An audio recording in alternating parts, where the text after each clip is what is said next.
Exam 3 review, question number 17. We need to match each graph with its equation. We have Rose curves here, and we know Rose curves, if they have even number of petals, that means we're going to divide the number of petals by 2 to figure out the number in front of theta. If they have odd, the odd number is the number in front of theta. So I'm going to start with the odd numbered petals because those are the easiest. I see here, I'm going to start with E. Graph E has 1, 2, 3, 4, 5 petals, and immediately I can see there is the main petal on the polar axis, which means the curve is a cosine 5 theta. That is the number of petals, which means this is the graph. So E is the graph. R equals cosine 5 theta. D has 7 petals, and the main petal is on the polar axis right here, or the x-axis. So I'm going to say this is equal to R equals cosine 7 theta, which is basically C. That is C. So here is the graph. Graph C has 8 petals, and none of them are on the axes, which means we're going to divide 8 by 2. It's going to give us 4, so 4 theta. And since none of the petals are on the axes, this is sine 4 theta. So R equals sine 4 theta, which is B. That is graph B, or equation B.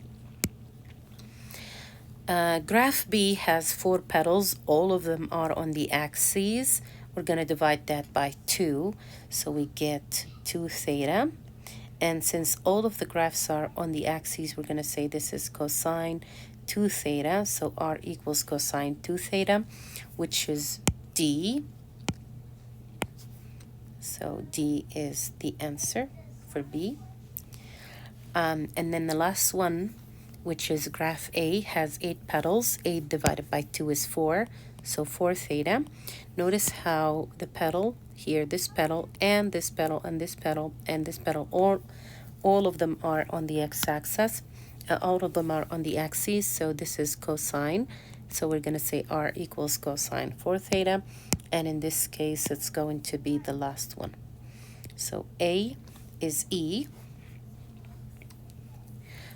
B is D, equation D. C is equation B. So C is equation B. And then graph D is equation C. And then E is equation A. So A is E, like that. Question number 18. This is the graph of a limison, a one-loop limison. I can tell that A plus B is equal to 3, or B plus A is equal to 3, and B minus A is equal to 1. So if you solve that together, you can get B is equal to 2 and A is equal to 1. So let me actually solve it together. So if you solve them, A is going to cancel with, if you add them together, you get 2B is equal to 4, which will lead to B is equal to 2. And then if you plug back 2 into one of the equations, let's say the second equation, 2 minus A equals 1, which makes A equals to 1. So we know that A is 1 and B is 2. Since the graph is on the polar axis, we know, or the x-axis, we know it involves cosine. So the general form is R equals to A plus B cosine theta. We're going to plug the numbers in. 1 plus 2 cosine theta, which is basically the last equation. Question number 19, different shapes. We can match some of these immediately.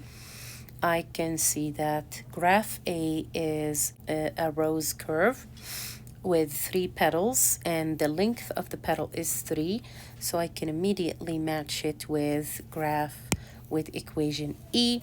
So I'm going to write the equation R equals to 3 cosine 3 theta, or this is E.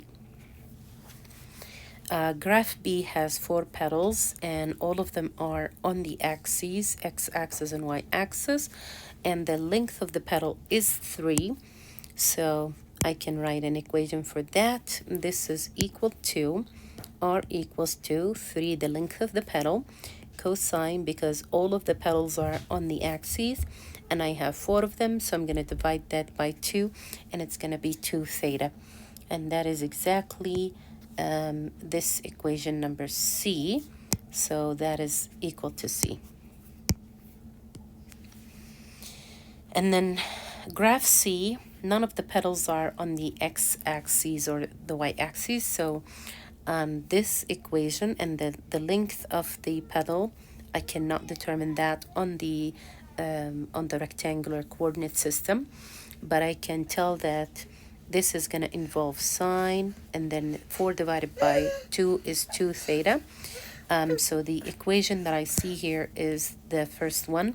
So this is going to be 3. R is equal to 3. So this is going to match A. Graph number D, or graph D, is a limison, one-loop limison. And it's on the y-axis, which means it involves sine. So sine theta is part of it. And I can see that B plus A is 3, and B minus A is 1. So B is going to be 2, and A is going to be 1, and it is a plus sign because it's on the positive side of y-axis. So that is basically D. So D is D. And then the last one is another one-loop limison. It's on the x-axis, so it's going to involve cosine theta. B plus A is 3, and B minus A is 1. So the difference between them is 2, and that is B. B minus A is 1, so 2 minus A is 1, which makes A equal to 1. And it's positive here because it's on the positive side of x. And that equation is exactly B. So curve D is matching equation number B. Question number 20. We need to convert from polar form into a Cartesian form. We have R equals 26 over 5 sine theta plus 26 cosine theta. So the main idea here, we need basically to have R multiplied with sine and cosine. So because we have sine and cosine in the denominator, we can cross multiply. And this is going to give us R, open parentheses because we have addition here. So 5 sine theta plus 26 cosine theta equals 1 times 26 is 26. Now we're going to distribute the R inside. So we will get 5R sine theta plus 26R cosine theta equals 26. We know that R sine theta is Y. So 5Y plus, and we know that R cosine theta is X. So we're going to say plus 26X equals 26. And then the question says here to put it in the form Y equals to mx plus b. So what we're going to do here, we're going to subtract 26x from both sides of the equation. So we can rewrite the equation as 5y equals to negative 26x plus 26. Now we're going to divide every term by 5. So we have y equals to negative 26 over 5x plus 26 over 5. And that is the final form of that equation. Number 22, we need to plot the points from the table on the polar grid here. I'm going to say this is pi over 6, and this is pi over 3, and this is pi over 2, and then continue. This is 2 pi over 3,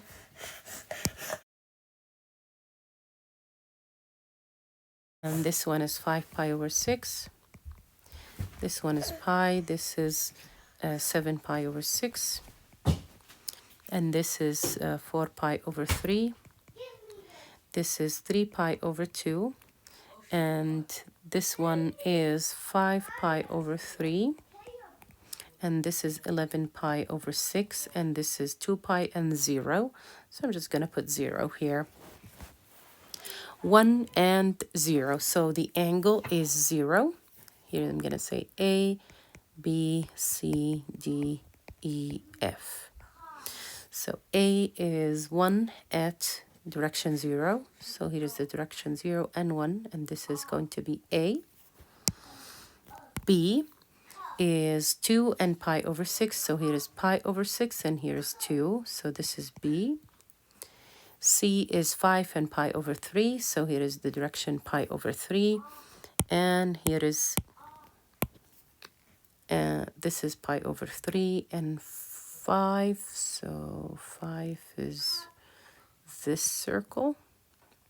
This is C.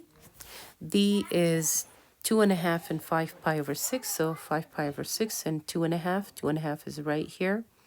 So this is going to be D. E is 3 and 3 pi over 2. So 3 in the direction of 3 pi over 2. Here is 3 pi over 2 and 3. Now, don't think about this distance as a negative, because r here is basically the distance from the pole. So although this is negative 3, but this distance is basically r, which is positive 3, and it has to go in the positive direction of the angle. So here is the line, or the rotating axis for 3 pi over 2. And since r is positive 3, so it's going to go in the same direction as the rotating axis of 3 pi over 2. So although this number here is negative 3, but the distance is still 3, positive 3. So don't be confused by that. Okay, so here is the point again, the point here, point E. And then point F is 0 and 5 pi over 3. So 5 pi over 3 is here, and 0, which is going to be the pole. So that is the last point, F.